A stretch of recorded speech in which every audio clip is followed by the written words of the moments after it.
Good morning student. હું ભાવેશ અત્યારે આપ સર્વનું ઓનલાઈન લેક્ચરની અંદર હાર્દિક સ્વાગત કરું છું. આ લેક્ચરની અંદર આપણે આબોહવા વિશે જોયું હતું. આબોહવાની અંદર તેના આબોહવા એટલે શું, તેનો અર્થ, અને હવામાન એટલે શું તેનો અર્થ, આ બંને જોયું હતું. આબોહવામાં કોનો સમાવેશ થાય છે,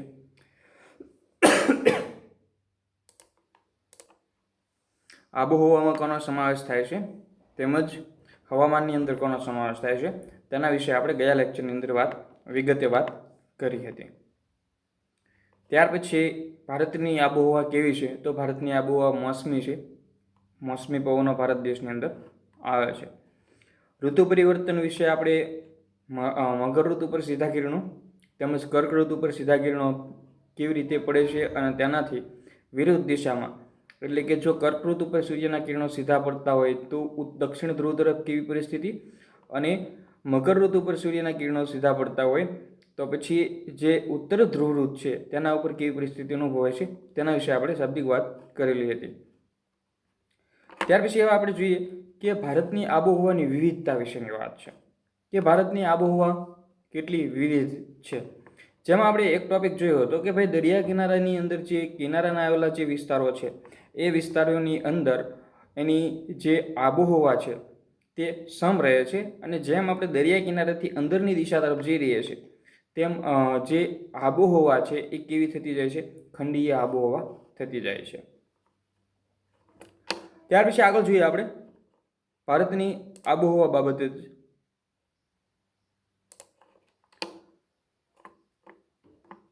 દેશના જુદા જુદા ભાગમાં આવેલા જે સ્થળો છે એ તાપમાન, વરસાદમાં ઘણો મોટો તફાવત નોંધાય છે.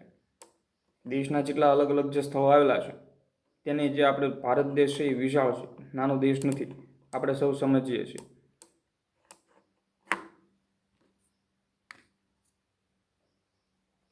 ભારત દેશની અંદર માનો કે આ ઉત્તરનો ભાગ છે, ત્યાર પછી આ દક્ષિણનો ભાગ છે, આ પશ્ચિમનો ભાગ છે, અને આ પૂર્વનો ભાગ છે. બરાબર. તો આ બધા ભાગોની અંદર દરેકે દરેક ભાગમાં ભૌગોલિક પરિસ્થિતિ અલગ અલગ છે. આપણે ગુજરાતની વાત કરીએ તો ગુજરાતનું જે ગુજરાત રાજ્ય છે, તો જ્યાં આપણે કચ્છ આવેલો છે, તો કચ્છ જિલ્લો, જુનાગઢ જિલ્લો, વલસાડ જિલ્લો, આપણે બોટાદ જિલ્લો, દરેકે દરેક ક્ષેત્રે ભૌગોલિક પરિસ્થિતિ આપણને અલગ અલગ જોવા મળે છે. તો કચ્છની અંદર તાપમાનનું પ્રમાણ વધારે હોય છે, જુનાગઢ ગીરના જંગલની અંદર વરસાદનું પ્રમાણ વધારે છે, વલસાડના જે ઉચ્ચ પ્રદેશો કે પર્વતો છે તો ત્યાં એ પ્રકારની આબોહવા જોવા મળે છે. એટલે ભારતમાં જે જુદા જુદા સ્થળો આવેલા છે દરેક સ્થળે તાપમાન, ભેજ, આબોહવા, હવામાન દરેકે અલગ અલગ જગ્યાએ અલગ અલગ અનુભવાય છે. તેમાં વિશેષ શું છે એ જોઈએ આપણે. ઉત્તરે લડાખની આવેલી અંદર, ઉત્તરે જે લડાખ એટલે કે જમ્મુ કાશ્મીરનો એક જિલ્લો, ભારતનો જે વિસ્તારની દ્રષ્ટિએ મોટા જિલ્લા છે એની અંદર લડાખનો સમાવેશ થાય છે. લડાખની અંદર જે લેહ અને દ્રાસ બંને જે સ્થળો આવેલા છે એ બંને સ્થળોની અંદર શિયાળાનું તાપમાન કેટલું હોય છે, -45 ડિગ્રી. આઈ થિંક આપણે 0 એ બરફ થઈ જાય છે એવું સાંભળીએ છીએ. 0 પછી બરફ થઈ જાય છે, -45 ડિગ્રી સેલ્સિયસ જેટલું તાપમાન. તો સામા પક્ષે રાજસ્થાનની અંદર આવેલું શ્રી ગંગાનગર તેમજ અલવરની અંદર ઉનાળાનું તાપમાન કેટલું છે, 51 ડિગ્રી. ઘણું મોટું તાપમાન છે. જો બે વસ્તુ આપણે જોઈ, એક સૌથી વધારે તાપમાન તો રાજસ્થાનની અંદર શ્રી ગંગાનગર અને અલવર ખાતે કેટલું, 51 ડિગ્રી. અને બીજી વસ્તુ કે સૌથી વધારે ઠંડી તો ઉત્તરે આવેલો જે જમ્મુ કાશ્મીરનો જે લડાખ જિલ્લો છે તેની અંદર લેહ અને દ્રાસનું તાપમાન કેટલું છે, -45 ડિગ્રી. ત્રીજી વસ્તુ જોઈએ આપણે કે પૂર્વ ભારતમાં આવેલું મેઘાલય રાજ્યના ચેરાપુંજીની અંદર દુનિયાનો સૌથી વધારે વરસાદ 1200 સેમી જેટલો પડે છે. ભારતની ભૌગોલિક વિવિધતા છે એવો શબ્દ સાંભળીએ છીએ ને, એ શા માટે છે? તો એનો જવાબ આ 3 વાક્યોની અંદર છે કે સૌથી વધારે તાપમાન અલવરમાં 51, સૌથી ઓછું તાપમાન છે લડાખના લેહ અને દ્રાસની અંદર -45, અને સૌથી વધારે વરસાદ પૂર્વ ભારતમાં આવેલું ચેરાપુંજી તેમજ એનું મોન્સિરમ, ત્યાં સૌથી વધારે વરસાદ પડે છે. ચેરાપુંજીથી એક 16 કિલોમીટર દૂર આવેલું સ્થળ જેને મોસીનરમ તરીકે ઓળખવામાં આવે છે. ઘણા બુકની અંદર મોન્સિરમ આપેલું છે, ઘણાની અંદર મોસીનરમ આપેલું છે.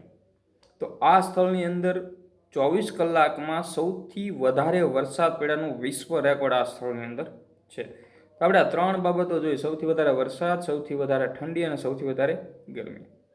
આગળ જોઈએ તો સૌથી ઓછો વરસાદ ક્યાં છે? પશ્ચિમ રાજસ્થાનના રણ પ્રદેશની અંદર સૌથી ઓછો વરસાદ પડે છે. કેટલો? 10 થી 12 સેમી.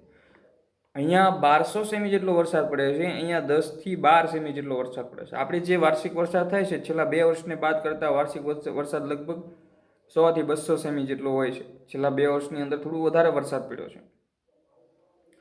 દેશના કોઈ એક પ્રદેશમાં પૂરની વિકટ પરિસ્થિતિએ ભયંકર તારાજી સર્જી હોય અને બીજા પ્રદેશની અંદર વરસાદ ન પડવાને લીધે દુષ્કાળ તેમજ ગરમીની પરિસ્થિતિ સર્જાઈ હોય તેવી વિરોધાભાસી આબોહવાની સ્થિતિ આપણા દેશમાં જોવા કે કોઈ એક, માનો કે આખો દેશ છે તો આખા દેશની અંદર કોઈ એક સ્થળ એવું હોય કે જ્યાં સૌથી વધારે વરસાદ પડતા હોય. ફોર એક્ઝામ્પલ આપણે જોઈએ કે માત્ર ઉદાહરણની દ્રષ્ટિએ, રિયાલિટી નથી, હું જે કહું છું તે, કે આખા ભારતની અંદર ઉત્તર પ્રદેશમાં ભયંકર વરસાદ પડ્યો હોય, જેના કારણે એની નદીઓ ઉફાન ઉપર હોય, નદીઓની અંદર પૂર આવી ગયા હોય વગેરે વગેરે.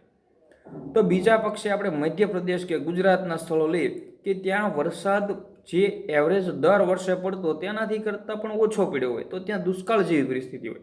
તો એક જ દેશની અંદર 2 પરિસ્થિતિ આપણને જોવા મળે કે એક જગ્યાએ વરસાદ વધારે થાય છે અને બીજી જગ્યાએ વરસાદ છે ઓછો બને છે. એટલે કે વિરોધાભાસી આબોહવા છે એ ભારતમાં ઘણી વખત જોવા મળે છે. ગાજવીજના તોફાનો, ધૂળની ડમરીઓ, ઉષ્ણકટિબંધના ચક્રવાતી જે વિનાશકારી જે આપણે અસરો જોઈએ છે કે ભાઈ ઘણી વખત તોફાનો આવે છે, ધૂળની ડમરીઓ અને ઉષ્ણકટિબંધીય જે ચક્રવાતો છે એનાથી આપણા ભારત દેશની અંદર ઘણું બધું નુકસાન થાય છે.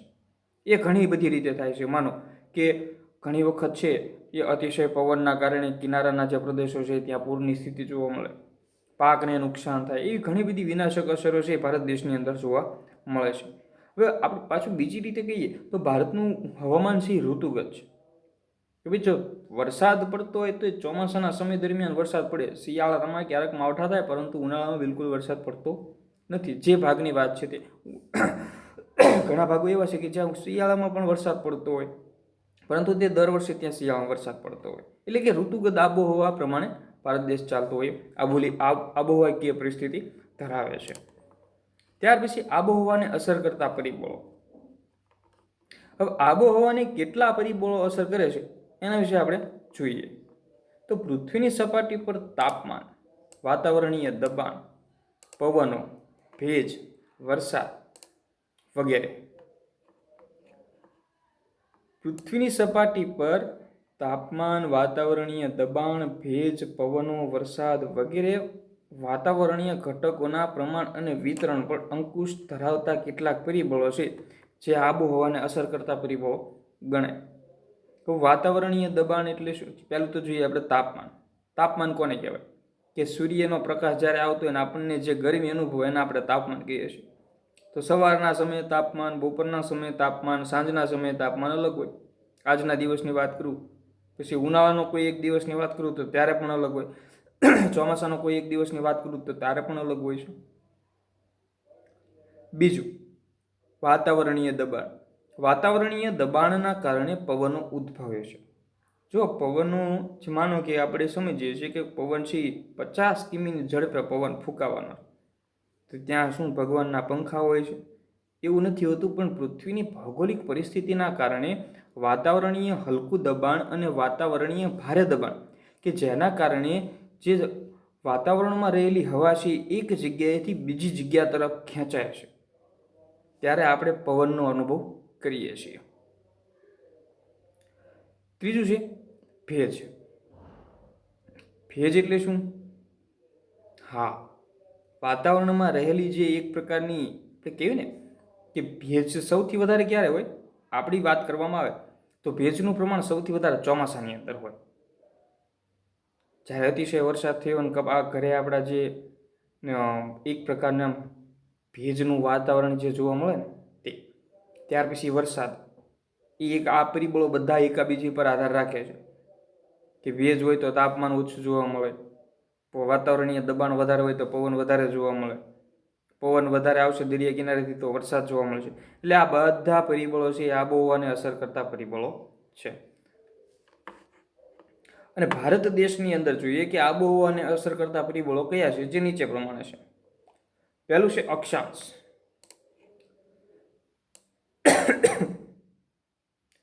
પૃથ્વીની સપાટી ઉપર આબોહવાના જે પ્રકારો છે એ જે તે પ્રકારોના અક્ષાંશ પ્રમાણે બદલાય છે.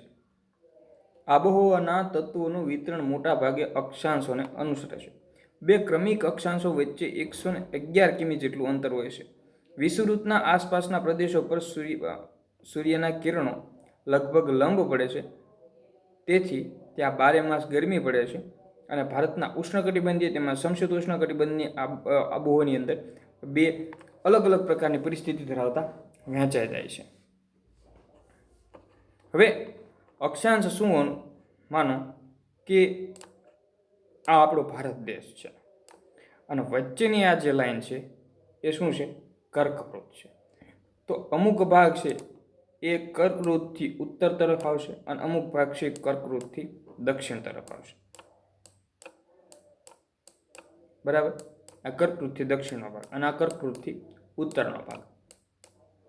તો સૂર્યના કિરણો છે અહીંયા સુધી સીધા પડશે. કર્કવૃત ઉપર છેલ્લે 22 ડિસેમ્બરે માફ કરજો, મકરવૃત ઉપર 21 જુલાઈના રોજ સૂર્યના સીધા કિરણો પડશે, તે પર ત્યાંથી આગળ પડશે નહીં. એટલે આ જે વિસ્તાર રહ્યો ને, અહીંયા કાયમી માટે સૂર્યના કિરણો ત્રાંસા પડશે.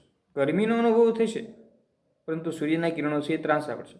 અને આ જે વિસ્તાર રહ્યો એ સૂર્યના કિરણો સીધા પડશે. હવે જ્યાં સૂર્યના કિરણો સીધા પડતા હોય ને પૃથ્વીની સપાટી ઉપર, તેને ઉષ્ણકટિબંધ તરીકે ઓળખવામાં આવે છે. અને જ્યાં સૂર્યના કિરણો ત્રાંસા પડતા હોય એને સમશીતોષ્ણકટિબંધ તરીકે ઓળખવામાં આવે છે. અને ઉત્તર ધ્રુવ અને દક્ષિણ ધ્રુવ, પૃથ્વીની સપાટીના ઉપરનો ભાગ અને નીચેનો ભાગ એને ધ્રુવ વૃત્ત તરીકે ઓળખવામાં આવે છે, કે જ્યાં 6 મહિના સુધી રાત્રિ અને 6 મહિના સુધીનો દિવસ એ અનુભવાય છે. હવે પૃથ્વીની સપાટી પર આબોહવાના પ્રકાર જે તે પ્રદેશના અક્ષાંશ પ્રમાણે બદલાય છે. આબોહવામાં તત્વોનું વિતરણ મોટા ભાગે અક્ષાંશોને અનુસરે છે. બે ક્રમિક અક્ષાંશો વચ્ચે કેટલું અંતર હોય છે? 111 કિમીનું અંતર હોય છે. યાદ રાખજો, બે ક્રમિક અક્ષાંશો વચ્ચે 111 કિમીનું અંતર હોય છે, જેના કારણે વિષુવવૃત્તની જે આસપાસના પ્રદેશો છે ત્યાં સૂર્યના કિરણો કેવા પડશે? લંબ પડશે. ત્યાં 12 માસ ગરમી રહેશે. એટલે ઉષ્ણકટિબંધની અંદર ગરમીનું પ્રમાણ વધારે છે.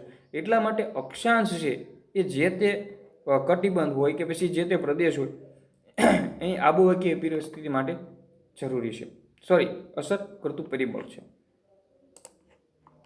ત્યાર પછી બીજી બાબત છે સમુદ્રથી અંતર.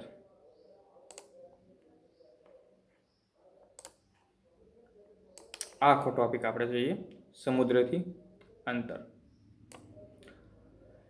સમુદ્ર છે એ વિસ્તારથી જમીન પ્રદેશોના અંતર અને આબોહવા પર અસર કરનારું બીજું પરિબળ છે. જો જમીન પ્રદેશના અંતર એ આબોહવાનું અસર કરતું બીજું પરિબળ છે. સૂર્યની ગરમી સંઘરવાની શક્તિ અને આપલે કરવાની શક્તિ જમીન એમ જ પાણીમાં અલગ અલગ હોય છે. તો સમજો બરાબર, સમુદ્રથી અંતર શું બાબત સૂચવે છે? માનો કે આ જે સપાટી રહી, આ જમીન સપાટી છે, બરાબર. અહીંયા દરિયા કિનારો છે અને આ જે સપાટી રહી આ સમુદ્ર છે. આ બધું આખું સમુદ્ર છે. તો સમુદ્રથી આપણે જેમ જમીન તરફ આવતા જઈએ તેમ આબોહવા કેવી થતી જશે? વિષમ થતી જશે. અહીંયા આબોહવા સરખી હશે સમુદ્ર કિનારાના પ્રદેશોની અંદર, પરંતુ જેમ જેમ આપણે જમીન સપાટી તરફ આવતા જઈશું તેમ તેમ આબોહવા વિષમ થતી જશે. જોઈએ કે અહીંયા જે સમુદ્રનું જે પાણી રહેલું છે અને આ જમીન છે, તો બંને જગ્યાએ જે આપણે એક રીતે કહી શકાય ને કે ગરમી સંગ્રહવાની શક્તિ છે એ વધારે ઓછી હોઈ શકે. પાણી, સમુદ્રનું પાણી છે ઝડપથી ગરમ ન થાય, પરંતુ જમીન છે ઝડપથી ગરમ, ઉપરની સપાટી ઝડપથી ગરમ થઈ શકે. તો જમીન છે એ વધારે ગરમી સહન કરી શકે, સંઘરી શકે, પરંતુ પાણી વધારે ગરમી સંઘરી શકતું નથી અથવા એની સાચવી શકતું નથી. પરિણામે સમુદ્ર અને તેના કિનારાના જે ભૂમિભાગો છે ત્યાં આબોહવા કેવી અનુભવાય? સમ આબોહવા અનુભવાય. અને કિનારાથી જ્યારે દૂરના એટલે કે અંદરના ભાગો તરફ જઈએ તો એ ભાગોની આબોહવા કેવી જોવા મળે છે? વિષમ જોવા મળે છે. જોઈએ આપણે કે ભાઈ માનો કે અહીંયા સમુદ્ર છે, આપણે આખો ભારત દેશ વિશે જોઈએ. ભારત દેશનો દક્ષિણ ભાગ, બરાબર, આ ત્રણેય બાજુ સમુદ્ર છે. તો આ જે હું લાઈન કરું ને, આ જેટલા ભૂમિભાગ રહ્યા ને, આ ભૂમિભાગની અંદર એટલે કે આ વિસ્તારોની અંદર આબોહવા સમ આબોહવા અનુભવ, અને બીજું છે વિષમ આબોહવા. જો બેના અર્થ કહી દો એટલે તમારે સમજવામાં થોડી સરળતા રહે. તમારો અર્થ આવી જ ગયેલો છે પણ છતાં તમને તાજું રહે. સમ આબોહવા એટલે તાપમાનમાં ઓછો તફાવત, અને વિષમ આબોહવા એટલે તાપમાનમાં વધારે તફાવત. ઘણી વખત છે અમુક ક્ષેત્રો એવા હોય કે જ્યાં દિવસનું તાપમાન છે 30 ડિગ્રી હોય, રાત્રિનું તાપમાન છે 5 ડિગ્રી સુધી પહોંચી જાય. તો જે આ તફાવત અનુભવાયો ને એને સમ આબોહવા અને વિષમ આબોહવા તરીકે ઓળખી શકાય. સમુદ્ર કિનારે જે સ્થળો છે ત્યાં તાપમાન અતિશય વધી પણ નથી જતું અને અતિશય ઘટી પણ જતું નથી, જેના કારણે તાપમાન કેવું રહે છે? સરખા જેવું રહે છે. અને જમીન સપાટીના જે અંદરના ભાગો છે ત્યાં સૂર્યપ્રકાશની ગરમીના કારણે જમીન ગરમ થશે અને તાપમાન વધશે. જેવી જમીન ઠંડી પડશે એટલે તાપમાન ઘટશે, જેના કારણે ત્યાં આબોહવા કેવી રહેશે? સરખી રહેશે નહીં, જેને આપણે વિષમ આબોહવા તરીકે ઓળખીશું. એટલે હવે ફરી વખત આ ટોપિક જોઈએ કે સમુદ્ર વિસ્તારથી જમીન પ્રદેશોના અંદરના ભાગો તરફ જતા સૂર્યની જે ગરમી છે એ જમીનમાં સંગ્રહવાની શક્તિ અને પાણીમાં સંગ્રહવાની શક્તિ બંને અલગ અલગ છે. પરિણામે સમુદ્રના તેના કિનારાના જે ભૂમિભાગો છે ત્યાં આબોહવા કેવી અનુભવાય? સમ આબોહવા અનુભવાય. અને કિનારાથી આપણે જેમ દૂર અંદર જતા જઈએ તેમ અંદરના ભાગોએ આબોહવા કેવી જોવા મળશે? વિષમ આબોહવા જોવા મળશે. ભારતમાં મુંબઈ દરિયા કિનારે હોવાથી ત્યાં આબોહવા કેવી રહેશે? સરખી રહેશે, એટલે કે સમ આબોહવા જોવા મળશે. અને બીજું છે આપણે દિલ્હી દરિયાથી ઘણા દૂર હોવાથી ત્યાં આબોહવા કેવી જોવા મળશે? વિષમ જોવા મળશે. જો મુંબઈ છે એ અહીંયા દરિયા કિનારે સ્થિત છે તો ત્યાં આબોહવા સમ જોવા મળશે. હવે નાગપુર છે એ અહીંયા થોડુંક અંદર આવેલું છે અને દિલ્હી છે એ પણ અંદર આવેલું છે. દિલ્હી છે તો એ પણ ત્યાં અંદર આવેલું છે, તો તે આબોહવા કેવી જોવા મળશે? વિષમ જોવા. ઇન શોર્ટ, સમુદ્રથી જેટલી જમીન સપાટી તરફ આપણે અંદર જઈએ ને તેમ ગરમીનું પ્રમાણ, તાપમાનનું પ્રમાણ વધતું જશે. એટલે કે એવું નથી કે અતિશય ગરમ થતું જાય છે, પરંતુ એની જે આબોહવા છે એ વિષમ જરૂર બનશે. એવું નથી તાપમાન વધતું. આપણે પછી જો દરિયા કિનારેથી દૂર આપણે હિમાલયમાં પહોંચી જઈએ ને તો પાછું ત્યાં ઠંડી અનુભવાય. તો ત્યાં પાછું એક બીજું પરિબળ કામ કરે છે, એ આપણે પછીના ટોપિકની અંદર જોઈએ એ બાબત. સમુદ્રથી ઊંચાઈ.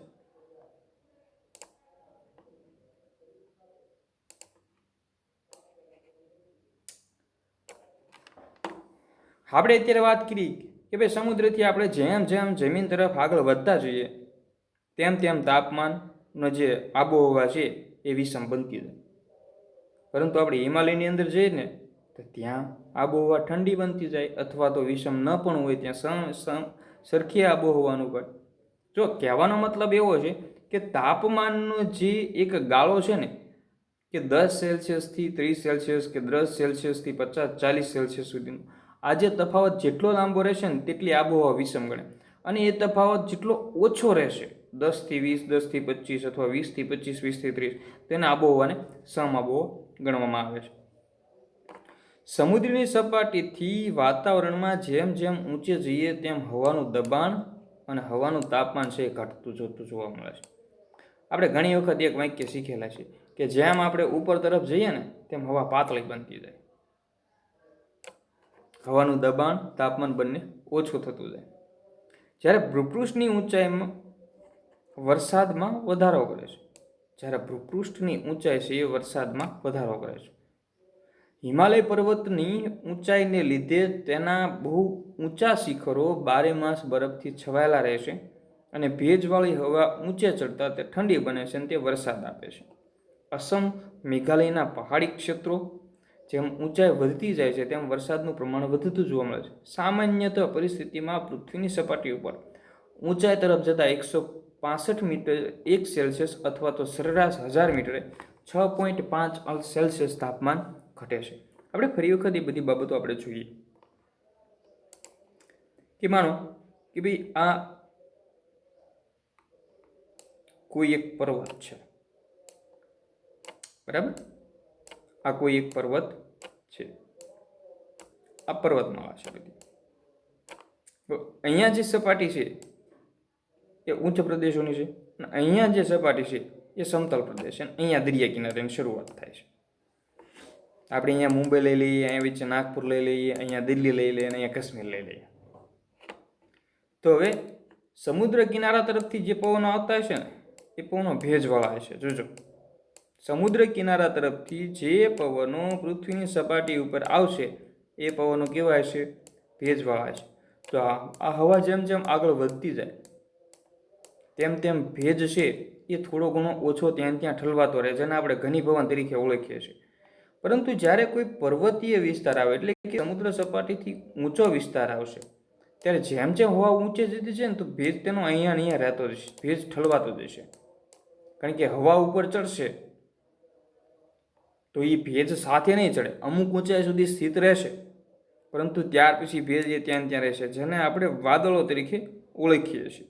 જો આપણે પર્વતીય વિસ્તારની અંદર ફરવા જઈએ ને તો આપણને ત્યાં વાદળો દેખાય. તો ખરેખર શું સમજવાનું કે ત્યાં પવનો છે, પવનો ભેજ લઈને આવ્યા છે ને એ પવનો ત્યાંથી નીકળી ગયા છે, પરંતુ ભેજ છે ત્યાં રહી ગયેલો છે.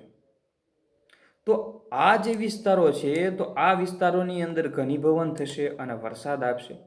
એટલા માટે અહીંયા એક વાક્ય આવ્યું કે જ્યારે ભૂપૃષ્ઠની ઊંચાઈ છે એ વરસાદમાં વધારો કરે છે.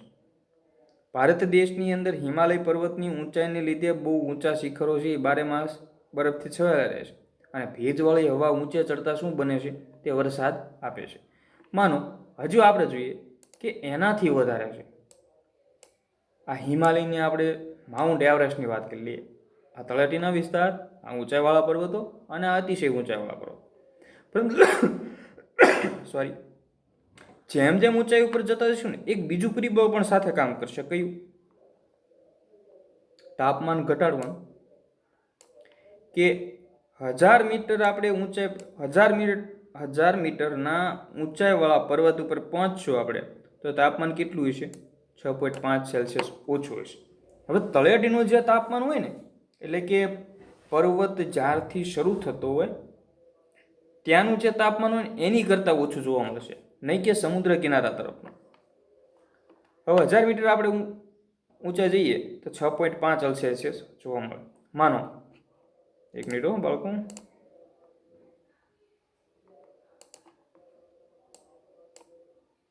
આ એક પર્વત છે, બરાબર? અને અહીંયા આ સપાટી છે. અહીંયા જે તાપમાન છે, અહીંયા જે તાપમાન છે અને અહીંયા જે તાપમાન છે, આ કેટલા મીટર ઊંચો છે? 1000 મીટર પર્વત ઊંચો છે, બરાબર? હવે આ 1000 મીટર પર્વત ઊંચો છે અને એનું તાપમાન અહીં જે સપાટીનું તાપમાન હશે તેના કરતાં કેવું હશે? ઓછું હશે. હવે 2000 મીટર જો ઊંચો પર્વત હોય તો કેટલું ઘટશે? 13 સેલ્સિયસ ઘટશે. 3000 મીટર ઊંચો હોય તો કેટલું ઘટશે? 13 ને 6 19, 19.5 20 સેલ્સિયસ જેટલું. 5000 મીટર ઊંચાઈ હોય તો 65 ડિગ્રી જેટલું 30 કે 40 ડિગ્રી સેલ્સિયસ જેટલું તાપમાન ઘટશે. હવે માનો કે અહીંયા સપાટીનું તાપમાન છે એ 30 ડિગ્રી છે. સપાટીનું તાપમાન કેટલું છે? 30 ડિગ્રી રાખો આપણે. તો 5000 મીટરનો પર્વત હશે ને ઊંચો, તો 30 ડિગ્રી કરતાં દર 1000 મીટરે 6.5 ઘટાડતા જાઓ. 6 પંચા 30 ને 5 6 30 એટલે લગભગ 33 ડિગ્રી જેટલું તાપમાન છે એ ઘટી જાય. એટલે કે ઉપરની સપાટીએ કેટલું છે? -3. જેમ જેમ આપણે ઊંચાઈ ઉપર જતા જઈએ તેમ તાપમાન શું થતું જશે? ઘટતું જશે.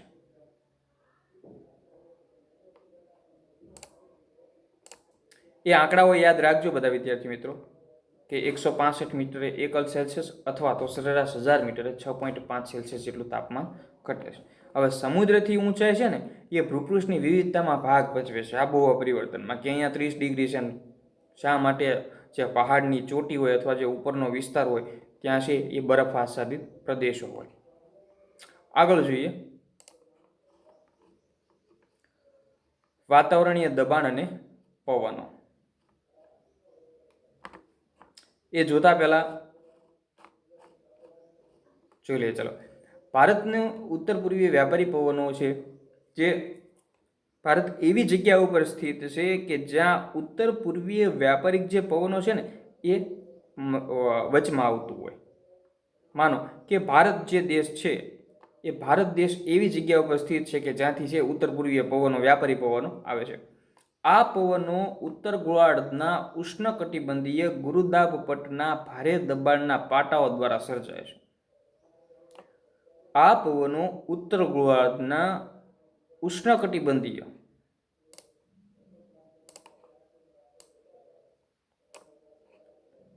પૃથ્વી, વિષુવવૃત્ત, મકરવૃત્ત, કર્કવૃત્ત, આ પવનો ઉત્તર ગોળાર્ધના, આમાંથી ઉત્તર ગોળાર્ધ કોને કહેવાય? તો જે ભાઈ પૃથ્વીની સપાટીનો જે આ વિષુવવૃત્તથી નીચેનો જે પ્રદેશ છે આ બધું ઉત્તર ગોળાર્ધ કહેવાય. બરાબર?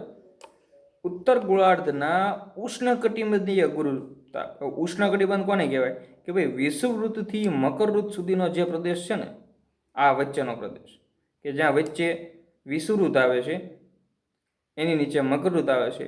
તો આ જે ઉષ્ણકટિબંધીય વિસ્તાર છે તેના ગુરુદાબ પટ્ટના ભારે દબાણના પટ્ટાઓ દ્વારા સર્જાય છે. હવે અહીંયા ભારે દબાણ સર્જાય છે. આ પવનો પૃથ્વીના ધરીભ્રમણને લીધે થોડા મરડાઈને વિષુવવૃત્ત તરફ જાય છે. વિષુવવૃત્ત તરફ એટલે ઉપરની તરફ. વિદ્યાર્થી મિત્રો, આ ટોપિક છે એ આપણે આવતીકાલે સમજશું. આભાર આપ સૌનો.